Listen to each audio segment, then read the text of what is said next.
Good day, everyone! We are the Bachelor of Physical Education second-year student. Now, partner, kamusta ka naman? Kita mo naman, partner, maayos naman ako. Ikaw, partner, kamusta ang araw mo? Good ko nga nun, partner. Ako naman, ang ganda talaga ng araw ko. Tignan mo nga naman, ba? Ang fresh ko. Oh, Uy! wala ko kontra. Alam mo, partner, may naririnig ako sa mga paligid Ano kaya? natin. Ano yung partner? May information akong nasa sagap, lalo na sa BPED third year. Oh, Kilala mo ba yun, partner? parang narinig ko din yung pangalan niya. I think ang pangalan niya is Maricel Tridanyo. Yes, partner! Ang galing-galing niya talaga, partner. Nun, promise. I think, isa siya sa popular na student o performer dito sa Isabela State University Cabagan Campus, di ba? Yes, partner. Yes. Tama ka dyan, partner. Kaya, guys, tara na! Kilalanin natin siya.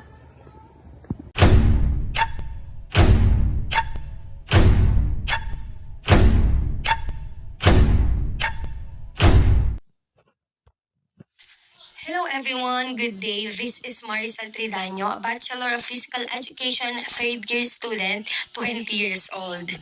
Alam niyo, to be honest, I really can't imagine or I really can't remember na kung kailan ko talaga nagustuhan ang pagsasayaw or kailan ako nagsimulang sumayaw. But based from sa mga testimony ng mga tao dito sa barangay namin, testimony ng family ko, ng mga friends ko, since bata daw, they see me na sumasayaw. Nakita na nilang sumasayaw ako or I put my heart into dancing.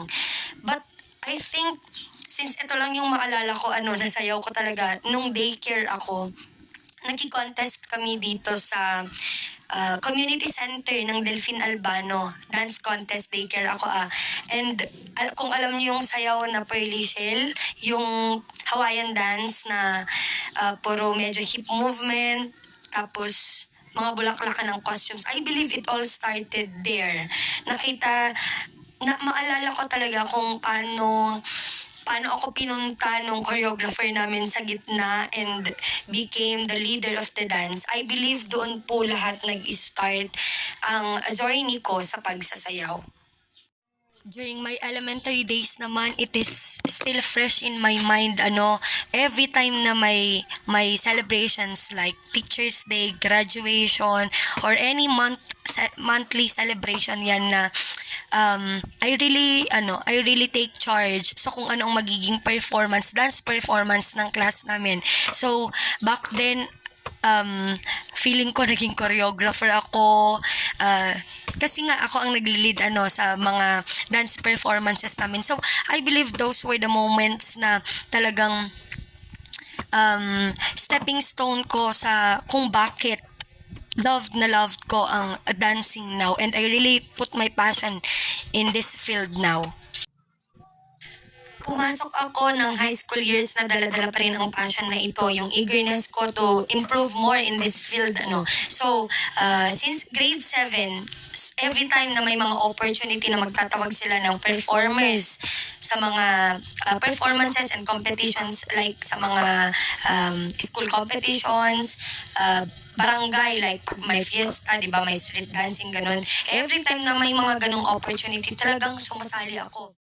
Tinuloy-tuloy ko at ganun pa rin ang eksena. Every time na may mga performances like yung mga celebrations again, like Teacher's Day, mga ganun, I vividly remember na isa rin na naman ako sa mga nagme-make or nag-create ng routines, nag-choreograph ng mga presentation namin.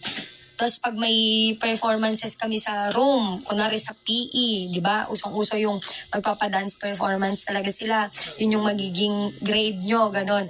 It is still fresh in my mind kung paano ko i-lead ang klase ko sa field na ito. And until I reach my 9th grade, nung grade 9 ako, ito yung years na nagbigay sa akin ng life-changing opportunity. Kasi hindi ko naisip na dito yung years na mabibigyan ako ng opportunity na makalearn ng new genre na I believe parang mahirap ko isipin na kaya ko. Itong year na ito, natutunan ko or tinuro sa akin ang genre dance sports. Kasi itong genre na ito, sobrang layo sa kung ano ang nakasanayan ko na 2/8 may isasagawa ang isang step. Yung sobrang simple lang talaga na mga dance steps. Ito hindi na lang siya basta sayaw. It is already a sport, which means na sobrang technical ng genre na ito, and yun ang hindi ko lubos maisip kung paano ko siya naaral. Paano ko siya natutunan. And tinuloy-tuloy ko ang sport na to hanggang natapos ko ang junior high. Actually, hanggang senior high, So, during my 10th grade naman, nakarating ako ng provincial meet. First provincial meet ko, and sa Reina Mercedes ito. During my grade 11, second provincial meet dito naman sa Tumawini Isabela. And yun yung last na dance sport years ko nung high school year, at yun din yung pinaka masayang moment o pinaka fruitful and meaningful moment ko, kasi nakatungtong ako sa podium, naka-receive ako with my partner ng award as bronze medalist. Hindi biro ang sport na ito kasi sobrang technical niya, sobrang critical ng judging niya, but thankful ako, of course, sa mga tao behind this great foundation sa genre na ito. Special mention, Ma'am Arlene Paguyo Agluba, Sir Joachim Pangantihon, and of course, ang naging coach ko during my provincial years, Sir JB Mendoza Bisera, and syempre ang side coach. Alam niyo yung iba ang hinahawakan niya pero tinuturuan pa rin niya kami, Sir Lester Madamba. Ito yung mga coaches na nagsama-sama para ma-build kami ng ganito sa field na ito, and I am very much thankful sa kanila dahil up to these days dala-dala ko yung mga learnings na tinuro nila, actually even outside the dance floor. And when I entered college, sobrang pagbabago na naman ng genre na tatahakin. During my first year, sumali ako sa dance troupe ng ISU Kabagan Campus, di Kanaway Dance Troupe. And nung nag-online registration kami sa audition, talagang ang sinelect ko lang ay pop dance and ballroom dance. Kasi yun lang yung field na na-try kong sayawin for the past years ng pag-aaral ko. But, alam nyo, ang unang binigay na task sa akin ng dance troupe na ito is to dance a folk dance. Folk dance talaga, na sobrang layo sa genre na naaaral ko noon. Hindi ko na-i-imagine kung paano ko sasayawin ang genre na ito, kasi to be honest, hindi ko siya na-appreciate. Hindi ko siya nakikitang kaya kong sayawin or gusto kong sayawin talaga, kasi to be honest, hindi ko nga siya na-appreciate. But yeah, ito ang unang task na binibigay sa akin ng dance troupe na ito, ang sumayaw ng folk dance. And I believe na yun yung starting moment ko para ma-appreciate ang genre naman ng folk dance. You know that during that first year, nakatungtong ako. During my 20 years of existence, hindi pa ako nakaapak sa lupa ng Manila. And ang genre folk dance at ang dance troupe ng Kanaway ng ISUC ang able sa akin para makaapak at maamoy ang hangin ng Manila. Yeah. Na-invite kasi ang dance troupe na ito to perform during the Souk Fair celebration ng CHED, at ang task ay ang sumayaw ng cultural show, folk dance, indigenous, mga ganon. So, yun. But thank God kasi nasucceed namin i-perform ang dance piece na yon na walang nahuhulog na baso, walang nababasag na baso. Yun yung isa sa life-changing ko, kasi I did not imagine na kaya kong sumayaw ng ganong dance genre. Akala ko pang Maria Clara dances lang ako, ganon.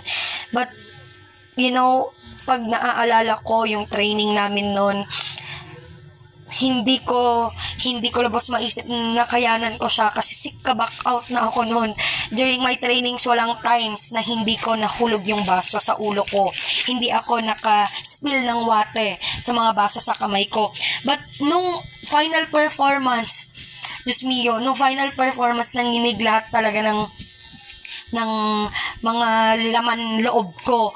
Alam niyo yung sa leeg, nag-chill yung leeg ko, legit, nag-chill talaga siya. And kaya I'm so thankful din sa opportunity na inigay ng dance troupe kasi I got to experience na mag-dance na hindi lang, or mag-dance ng mga dance genre na hindi ko comfort or hindi nakapaloob sa comfort zone ko. Ganon.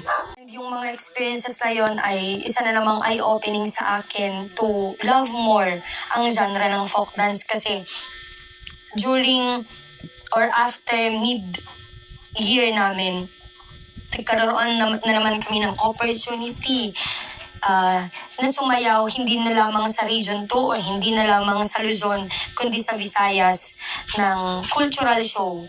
Once again, na-invite na naman ang dance troupe, Kanaway Dance Troupe, to perform a cultural dance sa Iloilo, particularly sa SM City kasi doon ginanap nga talaga ng cultural show. Nag-participate na naman kami ng celebration ng CHED. So fair na naman, and we are tasked na naman to dance a folk dance. At ang sinayaw nga namin doon ay Valse Ibanag and Balamban.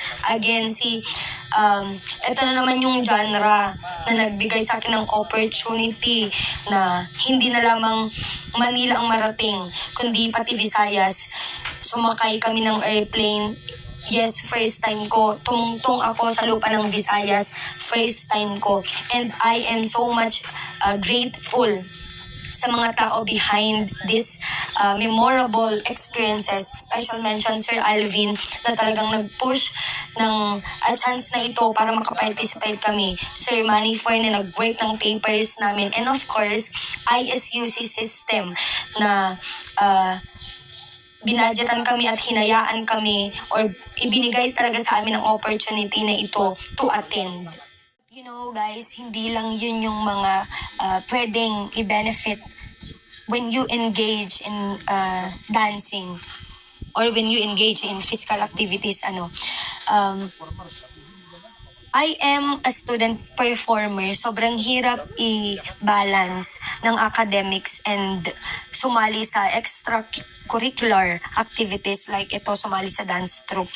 But, alam nyo, I believe na kaya ako mas passionate pang i-achieve or i-succeed ang academic endeavor ko. I was being inspired and motivated sa mga nakaraang members ng dance troupe na ito. Graduate yung mga yon with Latin honors. So it's just a manifestation na hindi hadlang ang sumali sa or hindi hadlang ang pagpapakita mo ng passion mo, pagpapakita mo ng skill mo, pag-showcase mo ng capability mo sa academic life mo. To be honest, mas nai-improve niya nga kasi when you engage in physical activities like this, nai-enhance ang memory mo, ang retention memory mo. But of course, hindi mo maikakaila na mapapagod din ang katawan. There are times na magkakasakit ka, just like us. Sa duration ng November and January na training namin ay walang week ang wala kaming sakit. Walang week ang walang member sa dance troupe ang nagkakasakit, nagkakasipon, nagkakaubo. But of course, due to the weather na din yun kasi yun yung mga times na sobrang lamig talaga ng weather natin. Which means na I am healthy. In terms of my physical aspect, actually compared noon, mas malusog ako ngayon, mas may laman ako ngayon. But as sa performance ko or sa performance ng katawan ko, I believe na mas nag-improve ngayon. I believe na mas flexible ako, mas kaya ng katawan kong i-execute ang mga steps far way greater or far way na mas maganda sa kung how I execute them before. A simple advice to everyone na may talent in terms of dancing. Huwag kayong mahiya, ipakita nyo. Hindi kayo makikilala kung hindi nyo ipapakita.